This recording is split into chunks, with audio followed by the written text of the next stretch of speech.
Assalamualaikum. Bapak ini jualan apa? Jualan makaroni. Makaroni. Iya, makaroni sama cakwe cimol. Cakwe Oh, cimol. ini ya? Iya, Ini makaroninya basahnya Pak ya? Iya, ini direbus. Oh, Direbus ini. tapi pakai minyak apa? Ada minyaknya. Ini Ada minyaknya? Iya, air sama minyak ini. Porsinya berapaan Pak? Ya tergantung yang beli ya. Dari mulai 3.000, 5.000, 10.000 gitu. Udah gini tuh diangkat terus langsung dibumbunya bagaimana Pak? Ya dikasih bumbu dadakan. Oh gitu. Iya. Kita coba Pak. Pengen nyobain lah. Iya, ini belum matang. Oh belum matang ya? Berapa menit sih Pak? Sebeningnya ini, kalau minyaknya udah bening ya diangkat. Oh itu minyak yang air-air tuh? Iya. Oh, Minyak sama air campur.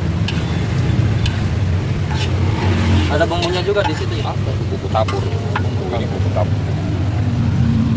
Ini siapa Pak? Yang kering, makaroni kering. Oh, Itu makaroni kering, ini makaroni basah. oke. Agak bubuk ya Pak ya? Agak bubuk ya? Iya. Jadi emang udah makaroni pure makaroni aja Pak? Iya, ini makaroni semua. Simple berarti ya Pak ya?